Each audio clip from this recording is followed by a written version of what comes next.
தங்கமயிலில் ஆடி கொண்டாட்டம் ஆரம்பம். தங்கம் கிராமுக்கு 300 முதல் 600 வரை தள்ளுபடி. இச்சலுகை ஜூலை 31ஆம் தேதி வரை மட்டுமே. Welcome to political lab. அதிமுகவிலிருந்து தாவேகாவுக்கு போகக்கூடிய அடுத்த படலம் தயாரா? இன்னைக்கு அது குறித்து தான் விவாதிக்க போகிறோம். வணக்கம். வணக்கம். நம்ம சேவி சண்முகம், வேலுமணி தரப்பெல்லாம் ரொம்ப அமைதியாகவே இருந்துட்டு இருக்காங்க. அதிருப்தி தரப்பு அப்படின்னு சொல்லிட்டு இருக்கோம். கோவை அதிமுகவில் பெரிய கழகமே வெடிச்சிருக்கு. இன்னொரு பக்கம் அவருக்கு எதிரான சேமா வேலுச்சாமியை பவர் கொண்டு வந்து ரொம்ப உக்கிரமாக இருக்காரு எஸ்பி வேலுமணி. எப்பன்னு நேரம் பார்த்து காத்திருக்காரு. இன்னொரு பக்கம் சிவி சண்முகம் அப்படியே சஸ்பென்ஸாகவே இருக்காப்புல.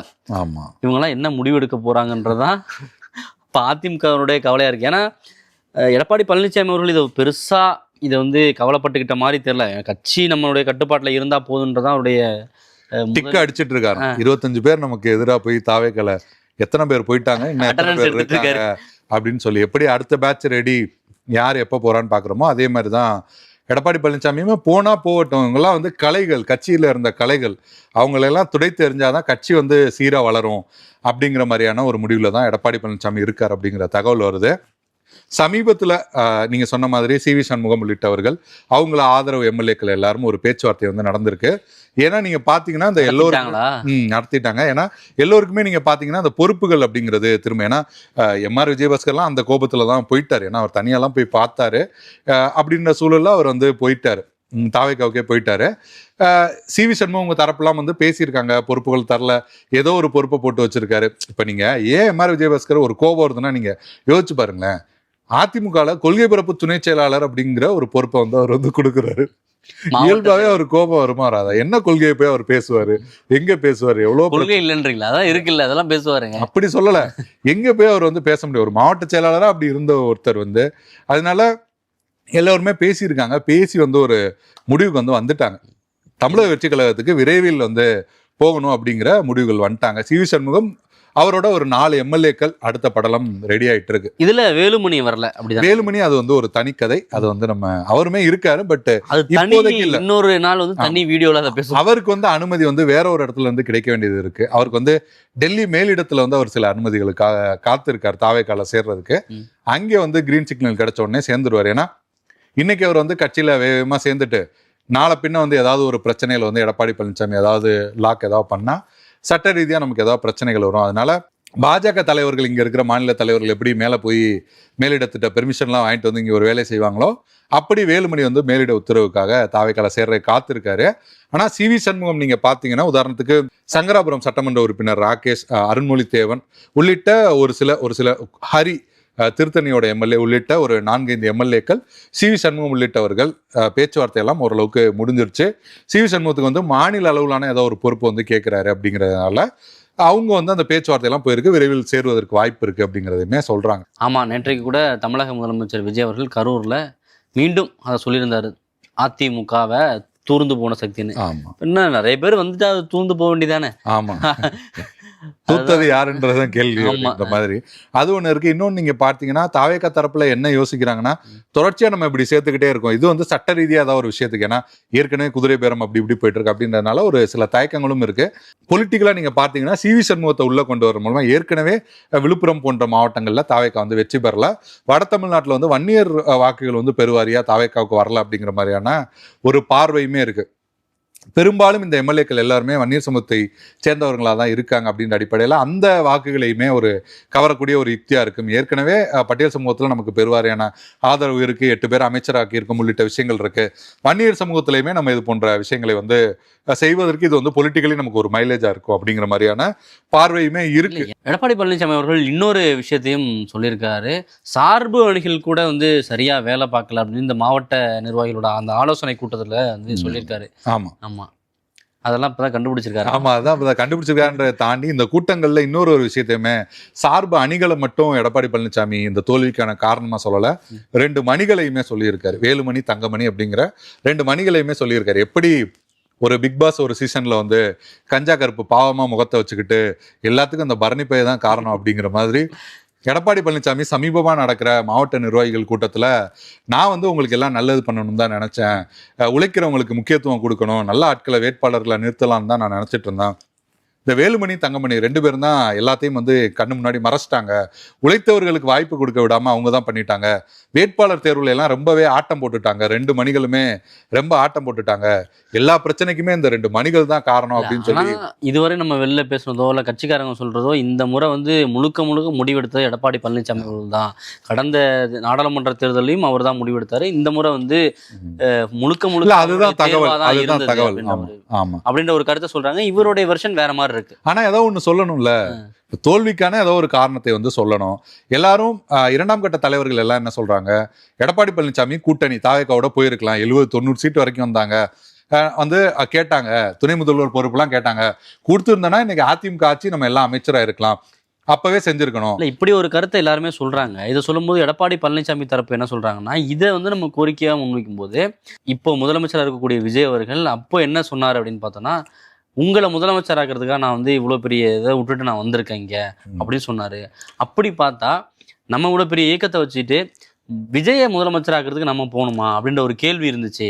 அதன் அடிப்படையில தான் வந்து அவர் மறுத்தாரு அப்படின்ற ஒரு நியாயத்தை. கரூர் இன்சிடென்ட் நடந்து குறிப்பிட்ட நாட்கள்ல அப்படி ஒரு நெருக்கடி தாவேக்காவுக்கு இருந்தப்ப அது போன்ற பேச்சுவார்த்தைகள் நடந்ததா தான் நிறைய தகவல்கள் இருக்கு. அதிமுக 2ஆம் கட்ட தலைவர்கள் வெளிப்படையாவே வந்து சொல்றாங்க, 70 சீட் இந்த மாதிரிலாம் வேலுமணி சொல்றாரு, எல்லோருமே சொல்றாங்க, நாங்கள் போய் பேசணும், ஆனால் வந்து அவர் வந்து ஒத்துக்கலை அப்படிங்கிறத சொல்கிறாங்க. அதையும் தாண்டி தேர்தலுக்கு பின்னாடி கூட நமக்கு ஆதரவளிக்கிற ஒரு வாய்ப்பு இருந்தது, அந்த சூழலையுமே எடப்பாடி பழனிசாமி வந்து அவரோட சுயநலத்துக்காக கைவிட்டார் அப்படின்னு சொல்கிறாங்க. இதையும் தாண்டி முடிவெடுக்க வேண்டிய எல்லா இடத்துலையுமே எடப்பாடி பழனிசாமி தான் முடிவெடுத்தாரு, அவர் வந்து தவறான முடிவுகளை எடுத்துட்டார்ன்ற விமர்சனங்களே எல்லாருமே முன்வைக்கிறாங்க. இப்ப இவர் ஒரு விமர்சனத்தை வந்து முன்வைக்கணும். ஏன்னா இன்னைக்கு வந்து அவர் சொல்றாரு, சார் பணிகளால தான் தோத்துட்டோம், இல்ல மணிகளால தான் தோத்துட்டோம்னு. ஆனா முன்னாடி வந்து அவர் ரொம்ப கான்பிடென்டா இருந்தார், கண்டிப்பா நம்ம வந்து ஆட்சிக்கு வந்துடும் அப்படிங்கிற கான்பிடென்டா தான் இருந்தார். தேர்தலுக்கு பிறகு கூட என்ன சொன்னாரு, 47 இடங்கள் ஜெயிச்சதே வந்து ஒரு மிகப்பெரிய ஒரு வெற்றி அப்படிங்கிறது தான் வந்து எடப்பாடி பழனிசாமி இன்னொரு விஷயத்தையும் சொல்றாரு. ஸ்டாலின் அவர்களே குளத்தூர்ல தோத்துட்டாரு, நான் ஜெயிச்சிட்டேன். ஏன்னா தலைவர்களே இங்க நிறைய பேர் வந்து தோத்துட்டாங்க. திமுக இருந்த முக்கியமான அமைச்சர்கள் பலர் வந்து தோல்வி அடைஞ்சிருக்காங்க. இப்படியான சூழல் நாம இதை வந்து வெற்றி அடைஞ்சதே பெரிய விஷயமா அவர் பாக்குறாரு. இன்னொரு பக்கம் வேலுமணி தங்கமணி இவங்கெல்லாம், தங்கமணியே தோல்வி அடைஞ்சிட்டார் அப்படின்னு வச்சுக்கோங்க, வேலுமணி போன்றவர்கள்லாம் வந்து அவங்க வெற்றி பெறுவதற்கு மட்டுமே வந்து கவனம் செலுத்தினாங்க, மற்ற தொகுதிகளில் அவங்கெல்லாம் கவனம் செலுத்தலை அப்படின்ற ஒரு குற்றச்சாட்டை முன்வைக்கிறதாகவும் சொல்றாங்க. நிச்சயமா. ஆனா வந்து ஒட்டுமொத்தமா நீங்க பாத்தீங்கன்னா ஒரு பொதுச் செயலாளரா நீங்க கடந்த காலத்துல அதிமுக தோல்விக்கு ஒட்டுமொத்தமா பொதுச் செயலாளர் ஜெயலலிதா அவங்க வந்து பொறுப்பேற்றுக்குவாங்க. அவங்க வந்து அந்த விஷயங்களை வந்து சரி பண்ணுவாங்க. இல்ல என்னன்னா ஐடிவிங் ஒழுங்கா வேலை பார்க்கல, இல்ல சார்பணிகள் வந்து இல்ல தேர்தலை பொறுத்த வரைக்கும் சார்பணிகள்ல அப்படி என்ன இம்பார்ட்டன்ஸ் அவங்களுக்கு வந்து கொடுக்கப்பட்டிருந்துச்சு, இல்ல என்ன இப்ப ஐடிவிங் சொல்லலாம், ஏன்னா சமூக வலைத்தளங்கள்ல வந்து டிவிக்கு வந்து அதுல ரொம்ப ஆக்டிவா இருந்தாங்க அப்படிங்கிறது. ஆனா ஐடிவிங் தரப்புல கேட்கும்போது என்ன சொல்றாங்கன்னா, ஒட்டுமொத்தமாவே நாங்க வந்து ஒரு 100 பேர் இந்த அளவுக்கான ஒரு 200 பேர் ஏதோ இந்த அளவுக்கான ஆட்கள் தான் இருந்தோம், இந்த ஆட்களை வச்சுட்டு, ஏன்னா அதுக்கான செலவு பண்றதையுமே எடப்பாடி பழனிசாமி ரொம்ப யோசிச்சாரு. இப்ப மற்ற கட்சிகள் அவங்க ஐடிவிங்க்கு சோசியல் மீடியாவுக்கு யூஸ் பண்ற மாதிரி அதெல்லாம் வேணாப்பா, நம்ம லோக்கல்ல கிரவுண்ட்ல பாத்துக்கலாம், நமக்கு ஓட்டு எப்படியா இருந்தாலும் வந்துடும் அப்படிங்கிற ஒரு மனநிலைமையில தான் வந்து அவர் இருந்தாரு. அப்ப செலவே எதுவுமே பண்ணல, ஆட்களுமே எதுவுமே நிறைய கொடுக்காத போது எப்படி வந்து அதை பண்ண முடியும் அப்படிங்கிற. இன்னொன்று அதிமுகவும் நிறைய ஸ்ட்ராட்டஜி கம்பெனிலாம் வச்சு இவருடைய தமிழ்நாடு முழுக்க சுற்றுப்பயணத்தெல்லாம் கவர் பண்ணி அவங்களும் சோசியல் மீடியாவில் அதெல்லாம் ப்ரொமோட் பண்ணாங்க. பட் இவங்களுக்கு ஈடு கொடுக்க முடியல அப்படின்றதான் பார்க்க. இல்லை இன்னொன்றுமே எடப்பாடி பழனிசாமி என்ன சொல்றாருன்னா, ஒவ்வொரு மாவட்ட செயலாளர்கள் தான் அந்தந்த மாவட்டத்தில் சார்பணி நிர்வாகிகளை வந்து நியமிக்கிறாங்க. அப்படி இருக்கும்போது இதுக்கெல்லாம் வந்து அவங்க தான் பொறுப்பு. அந்த அடிப்படையில் தான் அவர் சொல்றாரு சார்பணிகள்லாம் வேலை செய்யலை அப்படின்னு. ஆனால் எல்லாத்தையும் தாண்டி எல்லாவற்றையும் கண்காணிக்க வேண்டிய பொறுப்பு, எல்லாத்தையும் சரி செய்ய வேண்டிய பொறுப்பு அப்படிங்கிறது பொதுச் செயலாளர் அப்படிங்கிற அடிப்படையில் எடப்பாடி பழனிசாமி கிட்ட இருக்கு அப்படிங்கிறது தான் பார்க்க முடியும். இப்போ இப்படி நீங்க சொல்றீங்க, எடப்பாடி பழனிசாமி தரப்பு என்ன சொல்றாங்க அப்படின்னு பார்த்தோன்னா, ஜெயலலிதா அவர்கள் அவங்க காலகட்டத்தில் தோல்விக்கான காரணத்தை இல்லை பொறுப்பை அவங்க நம்ம எடுத்துக்கிட்டா கூட அவங்க என்ன ஆக்ஷன் எடுத்தாலும் கட்சி கட்டுப்படும், கட்சி நிர்வாகிகள் ஒரு மாவட்ட செயலாளராக இருந்தால் கூட கட்டுப்படுவாங்க. மாவட்ட செயலாளர் பதவியிலிருந்து தூக்குனா அவ்வளோதான், அமைச்சராக இருந்தால் கூட அடுத்த நிமிடம் வந்து அவங்க ஆக்ஷன் எடுத்தாங்கன்னா அவ்வளோதான். ஆனால் எடப்பாடி பழனிசாமியால் அப்படி எடுக்க முடியுமா? இன்றைக்கி வந்து அவங்க பொறுப்புலேருந்து நீக்கி வேற ஒரு பொறுப்பு கொடுத்தா கூட ஏற்றுக்க மாட்டாங்க. அப்படியான சூழலில் எப்படி எல்லாத்தையும் அவரே எடுத்துக்க முடியும்? பொறுப்பு அவங்களுக்கு கொடுத்தாச்சு, மாவட்ட செயலாளர் பொறுப்பு கொடுத்தாச்சு, உங்கள் ஏரியாவை நீங்கள் கவனிச்சிங்க அப்படின்னு சொல்லியாச்சு. இவங்க தான் வெற்றி பெற்று கொடுக்க வேண்டிய பொறுப்பு இடத்துல இருக்காங்க.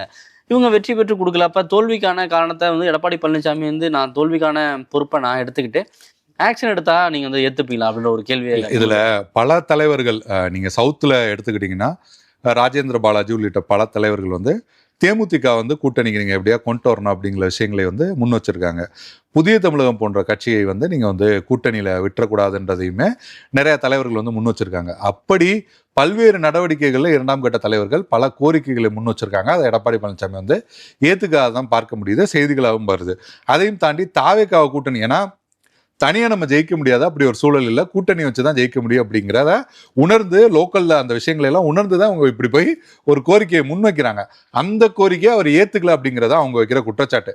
அது என்ன உண்மைன்றது அது வந்து ரெண்டு தரப்பும் ஒரு விசாரணை பண்ணாதான் தெரியும். தோல்விக்கான காரணங்களை கண்டறியதுக்கு தான் மாவட்ட ரீதியான கூட்டங்கள் நடத்திட்டு இருக்காரு. இப்போ வந்து தோல்விக்கு யார் பொறுப்பேற்கிறது அப்படிங்கிறதா. ஒரு பக்கம் பார்த்தா எடப்பாடி பழனிசாமி அவர்கள் தான் பொறுப்பேற்று பதவியை விட்டு விலகணும் அப்படின்ற ஒரு கருத்து முன்வைக்கப்படுது. இன்னொரு பக்கம் பார்த்தா இவங்க தான் அந்தந்த மாவட்ட செயலாளர்கள் பொறுப்பாளர்கள் தான் காரணம் சொல்லி தலைமை வந்து சொல்லப்படுது, தலைமையை நினைக்கிறாங்க. அப்படியான சூழல்ல யார் அந்த பொறுப்பை எடுத்துக்கிறது அப்படிங்கறதுதான் சிக்கலே நீடிக்குது. நிச்சயமா அதுலதான் அந்த சிக்கலே இருக்கு. நம்ம டாபிக்கு வந்துடலாம். சி.வி. சண்முகம் ரொம்ப அமைதியாவே இருந்தாரு. வேலுமணி போன்றவர்களுக்கு கூட பதவிகள் வந்து மாற்று பதவிகள் கொடுக்கப்பட்டுச்சு. ஆனா சி.வி. சண்முகம் அவர்களுக்கு எந்த பதவியும் கொடுக்கப்படல. அந்த விஷயத்துல என்ன நடந்துச்சு, ஏன் இன்னும் ஒரு கான்ஃபிளிக்டாவே இருக்கிறாங்க அவங்க? இல்ல, அவர் வந்து எல்லாருமே மன்னிப்பு கடிதம் போயெல்லாம் பார்த்தாங்க, எல்லாமே பண்ணாங்க. அவர் வந்து போகவே இல்லை, நான் வந்து போக முடியாது அப்படிங்கிறதா அவரோட ஸ்ட்ராங் இதா இருக்கு. கடந்த காலங்களில் நீங்க பார்த்தீங்கன்னா காங்கிரஸ் வந்து தீவிரமா ஒடுக்குமுறைகள் அந்த மாதிரி இருந்தப்ப காங்கிரஸோட எம்ஜிஆர் வந்து கூட்டணியில சேர்றாரு. அப்போ வந்து சி.வி. சண்முகம் அவரோட தந்தை வேணுகோபால் வந்து அதை எதிர்த்து இது பண்றாரு. ஏன்னா நான் எங்களோட பகுதிகளில் அவ்வளோ அடக்குமுறையை வந்து நாங்க வந்து தாங்கிக்கிட்டு இருந்தோம் அப்படின்னா அதற்கு பிறகு அவரோட பொறுப்பை எல்லாம் எம்ஜிஆர் வந்து இது பண்றாரு. அது போன்ற விஷயங்கள் எல்லாம் இருந்திருக்கு. இப்பயுமே இவர் என்ன சொல்றாருன்னா, தலைவர் எதிர்த்தே எங்க அப்பா எல்லாம் பேசி பொறுப்புலாம் போயிருக்கு, நடவடிக்கைலாம் எங்க அப்பா மேலே எடுத்திருக்காங்க, இவர் என்ன தலைவரோட பெரிய ஆளா, நாங்க என்ன இது பண்ணோம், இன்னொன்னு தவறான முடிவுகளுக்கு தானே நாங்க வந்து இது பண்ணி சொன்னோம். எல்லோருமே சொன்ன ஒரு விஷயங்கள் என்னன்னா, அவர் வந்து பொதுச் செயலாளர் தான், பொதுக்குழுவை கூட்டுங்க, எல்லாரும் சேர்ந்து பேசி முடிவு எடுக்கலாம், இது போன்ற விஷயங்களை தான் முன் வச்சோம். ஆனா அவர் எதுக்குமே வந்து அவர் வந்து வரவே மாட்டேங்கிறாரு, இறங்கி வரவே மாட்டேங்கிறாரு அப்படிங்கிற விஷயங்களை தான் அவங்க தரப்புல இருந்து முன் வச்சாங்க. அதனால அவர் வந்து போய் மன்னிப்பு கேட்கிறதோ இந்த மாதிரியான விஷயங்கள்ல அவருக்கு வந்து உடன்பாடு இல்லை. மன்னிப்பு கேட்காதனாலதான் அவர் வந்து அப்படியே ஒதுக்கி வச்சிருக்காங்க. அவரும் வந்து போறதுக்கான ஒரு முடிவு எடுத்துட்டாரு அப்படின்னு பார்க்க முடியுது. ஏன் இப்ப சி. விஜயபாஸ்கர், எம்.ஆர். விஜயபாஸ்கர் எல்லாம் போன்றவர்கள்லாம் சேரும்போதே அவரும் போயிருக்கலாமே, ஏன் வந்து அவர் கூட சேராம தனியா தான் போவேன் அப்படின்னு நினைச்சிட்டு இருக்காரா? இல்ல, சமீபத்துல பேசி எல்லாருமே முடிவெடுத்து. இன்னொன்னு, நீங்க இதற்கு முன்பாகவே கடம்பூர் ராஜ் போய் சேர்ந்ததற்கு பிறகே நீங்க பாத்தீங்கன்னா கடம்பூர் ராஜ் எல்லாம் போய் வந்து பேச்சுவார்த்தை இதெல்லாம் நடத்தினாரு. அப்படியே கொஞ்சம் கொஞ்சமா தானே போவாங்க, இங்க கட்சியில எப்படி ரிஃப்ளெக்ஷன்ஸ் இருக்கு என்னன்றத பார்ப்பாங்க. அது எல்லாத்தையும் பார்த்து தான் அப்படி ஒரு முடிவு வந்து எடுப்பாங்க. நமக்கு பொறுப்பு திரும்ப வருதா, இல்ல எப்படியான சூழல்லாம் நடக்குது அப்படின்னா. எடப்பாடி பழனிசாமி கிட்ட இருந்து எந்த வகையிலுமே உங்களுக்கு எல்லாம் வந்து ஒரு கிரீன் சிக்னல் கிடைக்கல அப்படிங்கிற பட்சத்துலதான் இந்த மாதிரியான முடிவுகளை எடுக்கிறாங்க. நம்ம பார்த்த மாதிரி வேலுமணியுமே மேல ஒரு சிக்னல் கிடைச்சோடனே தாவேக்கா போறாரு அப்படிங்கிற தகவல் வருது. ஏன்னா திமுகவுக்கு போற மாதிரியான ஒரு ஐடியா தான் இருந்தது, அங்கே கொஞ்சம் ஒர்க் அவுட் ஆகல அப்படிங்கிறத சொல்றாங்க. தங்கமணி பாஜக கூட போயிடலாம் அப்படிங்கிற முடிவுலையுமே இருக்காரா. ஏன்னா நீங்க நாமக்கல்ல பாத்தீங்கன்னா அருண்ராஜ் இருக்காரு, ஒரு வலிமையா ஒரு அமைச்சரா இருக்காரு. இன்னொருத்தவங்க விஜயலட்சுமி அமைச்சரா இருக்காங்க. அதிகமான அமைச்சர்களா நாமக்கல் மாவட்டத்துல முக்கியமான நபர்கள். குறிப்பா அருண்ராஜ் அவர்கள் விஜய் அவர்களோட நெருக்கமான ஒரு நபர். நாமக்கல்லே நிறைய அமைச்சர்கள் இருக்காங்க. நம்ம நாமக்கல்ல இனிமேலாம் போயிட்டு நம்ம அப்படி ஒரு லீட் எடுக்கலாம் முடியாது, நம்ம பாட்டுக்கு பாஜக பக்கம் ஒதுங்கிடலாமான்னு பாஜகவோட ஒரு பேச்சுவார்த்தை அவர் வந்து நடத்திட்டு இருக்காருன்னு சொல்லி. அப்படி பார்த்தா புதுக்கோட்டையில தான் ஃபர்வேஸ் இருக்காரு, மாப்பிள்ளை ஃபர்வேஸ்னு விஜயபாஸ்கர் போகலையா? அது மாதிரி ஏதாவது ஒரு எடுத்து போக வேண்டியதான். இல்ல, என்ன வேணாலும் நடக்கலாம்.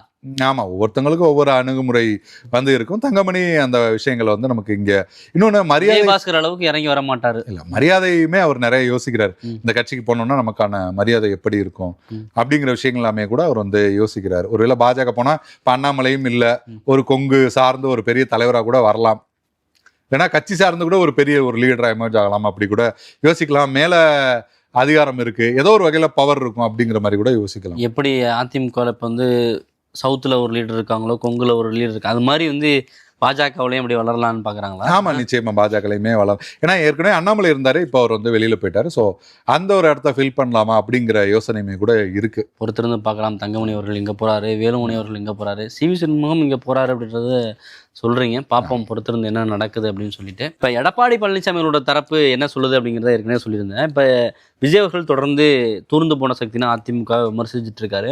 இங்கிருந்து எவ்வளவு பேர் வெளில போனாலும் கூட வந்து இவர்கள்லாம் வந்து துரோகிகள், கலைகள், நீங்க சொன்ன மாதிரி கலைகளை தான் நாங்க எடுத்திருக்கோம், புதுசா இந்த கட்சியை வளர்க்கணும்னு நினைக்கிறவங்க யாருமே வந்து இங்க இல்ல, வெளில போறவங்க யாருமே இந்த கட்சியை வளர்க்கணும்னு நினைக்கிறவங்க இல்ல, ஒரு வழக்கு இருக்கு அப்படிங்கிறதுக்காக பயந்துக்கிட்டோ இல்லை சொத்துக்களை பாதுகாக்கணுங்களோ அடுத்தடுத்த பதவிகள் வேணும் அப்படின்ற ஒரு அடிப்படையிலே தான் தாவேகாவுக்கு போறாங்க.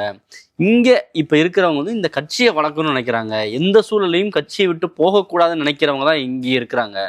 ஒரு தோல்வி வந்தோடனே இல்லை தொடர் தோல்விகள்ல வந்து தோண்டு போய் இல்லை எங்களுக்கு இங்க செட் ஆகாது அப்படின்னு சொல்லி எடப்பாடி பழனிசாமி அவர்கள் முதலமைச்சர் ஆவார்னு தானே இவங்கெல்லாம் தொடர்ந்து இருந்தாங்க. ஒரு கட்டத்துல வந்து அதிமுகவும் திமுகவோட வந்து ஆதரவோட ஆட்சி அமைக்க முயற்சி பண்ணாலும் என்ன தப்பு அப்படின்னாலும் நம்ம தான் ஆட்சிக்கு வர போறோம் அப்படின்லாம் கூட பேசுறத பார்க்க முடியுது. பட் ஆனா இவங்க போறதுக்கான காரணம் வந்து பதவிதான் அப்படின்ற ஒரு கருத்தை முன்வைக்கிறாங்க. நாங்க ஸ்ட்ராங்கா தான் இருக்கோம், தூர்ந்து போன சக்தி எல்லாம் இல்லை அப்படின்னு அவங்க சொல்றாங்க. இல்ல கீழ்மட்ட அளவுலயுமே நிறைய நிர்வாகிகள் தொண்டர்கள் போறது அப்படிங்கிறதையுமே நம்ம வந்து பார்க்க முடியுது. கிட்டத்தட்ட 100க்கும் மேற்பட்ட 3வது இடம் வந்திருக்கிறது, டெபாசிட் ஒரு சில இடங்கள்ல போயிருக்குது அப்படிங்கிற விஷயங்களையுமே நம்ம வந்து பார்க்க முடியுது. இல்ல அவங்க நீங்க சொன்ன மாதிரி இவங்க தரப்பு இப்படி ஒரு கருத்தை முன்வைக்கிறாங்கன்னா வெளியில போறவங்க என்ன சொல்றாங்கன்னா 96ல் மிகப்பெரிய ஒரு தோல்வி, ஜெயலலிதா அம்மா அவர்களே வந்து தோத்தாங்க. அப்ப யாருமே இந்த கட்சியை விட்டு பெருவாரியா ஒரு சில தலைவர்கள் போனாங்க, பெருவாரியா போகல. அதற்கு பிறகும் கூட 2006ல் கூட ஒரு தோல்வியெல்லாம் வந்துச்சு, அப்ப யாருமே போகல. சரி 2021ல் ஒரு தோல்வி வந்துச்சு, அப்ப யாருமே கட்சியை விட்டு போகல. இப்ப ஏன் போறோம்னா தொடர்ச்சியான தோல்விகள் வந்து வந்துட்டு இருக்கு அப்படிங்கிற காரணங்களை சொல்றாங்க. இனிமே வெற்றி பெறுவதற்கான வாய்ப்பு இருக்கு மாதிரி தெரியல, அதனாலதான் நாங்க போறோம் அப்படிங்கிறதையுமே சொல்றாங்க. நீங்க சொல்ற மாதிரி ஆட்சி அதிகாரம், பவர், அவங்க செய்யற தப்பல்ல இருந்து வெளியில வரக்கு இது போன்ற விஷயங்களுமே இருக்கு. ஆனா இனிமே நம்ம ஜெயிச்சிரும் அப்படிங்கிற நம்பிக்கை இருந்தா அவங்க ஏன் போறாங்க அப்படிங்கிற விஷயங்களுமே இருக்கு. நீங்க சொல்ற மாதிரி தாவேகா கூட்டணிக்கு போகல அப்படிங்கறதெல்லாம் தாண்டி இதுக்கு முன்னாடியே இந்த தலைவர்கள்லாம் 6 அமைச்சர்கள் முன்னாள் அமைச்சர்கள் சேர்ந்து நம்ம எல்லாமே வந்து ஒன்றிணைந்து பயணிக்கணும், அப்பதான் வெற்றி பெற முடியும் அப்படின்ற ஒரு கருத்துக்கள்லாம் சொல்லியிருக்காங்க. அது வந்து அவங்களே வெளிப்படையா சொன்னாங்க. ஆனா எடப்பாடி பழனிசாமி அவர்கள் அப்படி ஒரு சந்திப்பே நடக்கல அப்படின்னு சொன்னாங்க. இவங்கெல்லாம் முன்கூட்டியே அதெல்லாம் உணர்ந்து பேசியிருக்கும் போது அதுதான் நடந்திருக்கு. இந்த தேர்தலை எதிர்கொள்ளும் போது இப்ப தாவேகா வெற்றியே அதிமுக இந்த அளவுக்கு வீக்கானதும் ஒரு காரணம். விஜய் அவருடைய எமர்ஜி, அவருடைய கிரேஸ் அதெல்லாம் மிக முக்கியமான காரணமா இருந்தா கூட இன்னொரு லேயர்ல அதிமுக சரிஞ்சு வீழ்ந்தது போனதுதான் ஒரு மிக முக்கியமான ஒரு காரணம். பிளவுபட்டு இருக்கிறது தான் ஒரு காரணம். குறிப்பா ஓபிஎஸ் போன்றவர்களை சேர்க்கல, இன்னொரு பக்கம் சசிகலா ஒரு பக்கம் இருக்கிறாங்க, டிடி விதிநகரன் ஒரு பக்கம் இருக்கிறாருன்னு சொல்லி சிதறி போன அதிமுக தான் மிக முக்கியமான ஒரு காரணம் அப்படின்ற ஒரு கருத்தை முன்வைக்கிறாங்க. நிச்சயமா இருக்கு, அதுக்கு பொறுப்பே இருக்கணும்ல. நிச்சயமா இருக்கு. என்னன்னா நீங்க பாத்தீங்கன்னா 2019 நாடாளுமன்ற தேர்தலில் 6% ஓட்டு டிடிவி தினகரன் வந்து வாங்குறாரு. அப்போ வந்து ஒரு 2 நாடாளுமன்ற தொகுதிகள் அதிமுக வெற்றி வாய்ப்பு இழக்கிறாங்க. சிதம்பரம், ராமநாதபுரம் நினைக்கிறேன் வெற்றி வாய்ப்பு வந்து இழக்கிறாங்க. அந்த இடைத்தேர்தலே 4 சட்டமன்ற தேர்தலில் அமமுக வாக்குகளால் இழக்கிறாங்க. ஒட்டப்பிடாரம், ஆண்டிப்பட்டி, இந்த மாதிரி ஒரு 4 தொகுதிகள் இழக்கிறாங்க.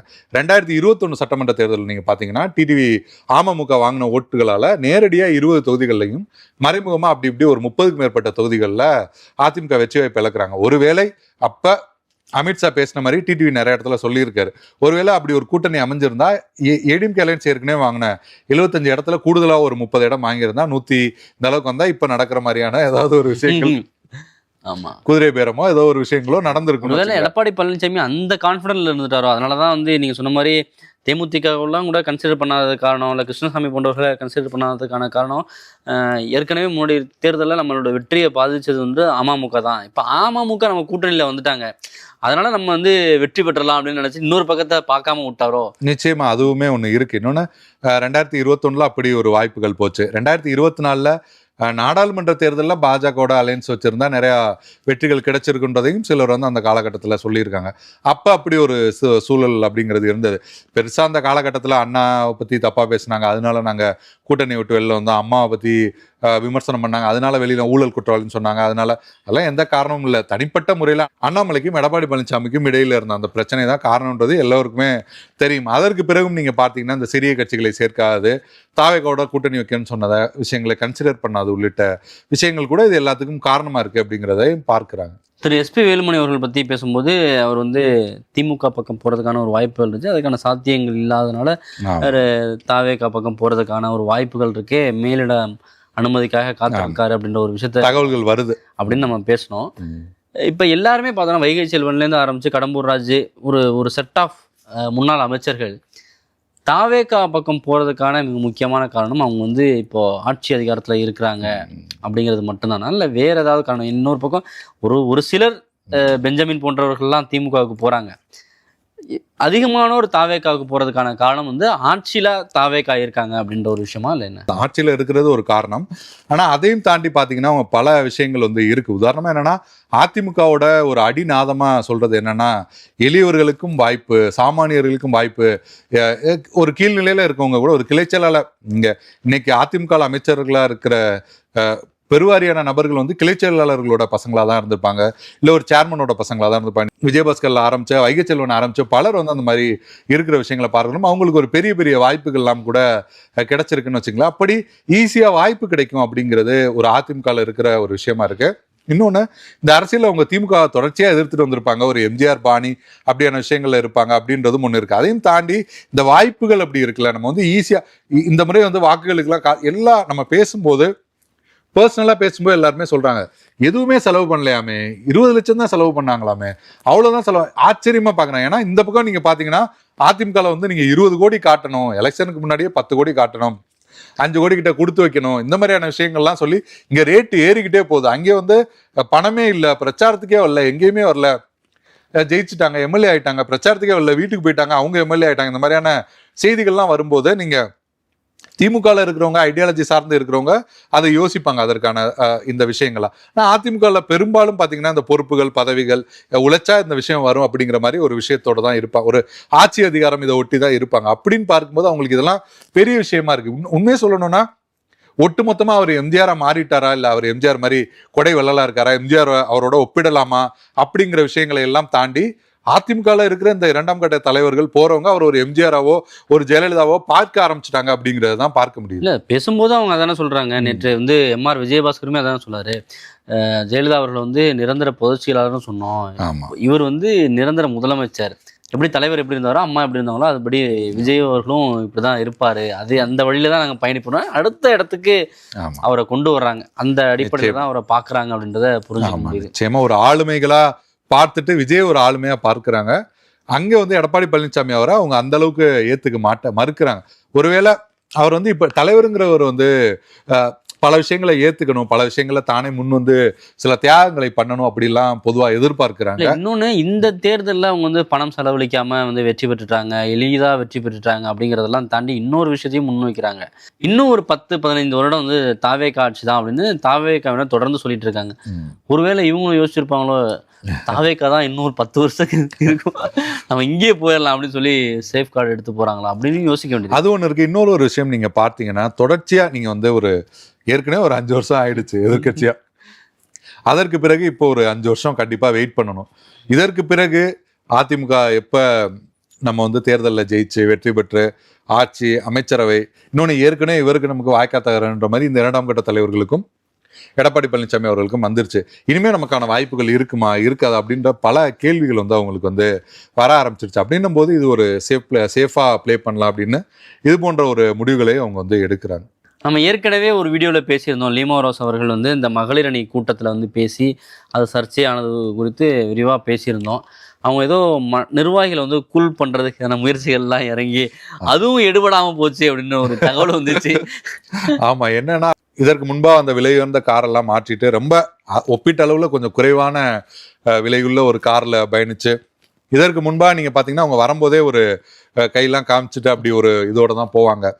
அதெல்லாம் கொஞ்சம் கம்மி பண்ணிட்டு தான் அந்த கடந்த கூட்டத்துக்கு, திருச்சி மாவட்ட நிர்வாகிகள் கூட்டத்துக்கு வந்தாங்க அப்படிங்கிற தகவல் வந்து உள்ளேயுமே நம்ம ஏற்கனவே கூட பேசணும். நான் எளிமையா மாறிட்டேன் அப்படின்னு வந்திருக்கு. ஆமா, நான் இந்த கட்சிக்கு உண்மையா இருப்பேன், நான் இந்த கட்சியை விட்டு போக மாட்டேன் அப்படி இந்த ஒரு படத்துல வரும், இந்த நாங்கெல்லாம் ரொம்ப ஏழைங்கன்னு சொல்லிட்டு காயின்லாம் எடுத்து கொடுப்பாங்க, வாங்க ஏழைகளா அப்படின்ற மாதிரி. அந்த மாதிரி நான் இந்த கட்சிக்கு வந்து அதையும் தாண்டி இந்த கட்சிக்கு உண்மையா இருப்பேன், இந்த கட்சியை விட்டுலாம் போக மாட்டேன் அப்படின்னு விளக்கம்லாம் கொடுத்துருக்காங்க.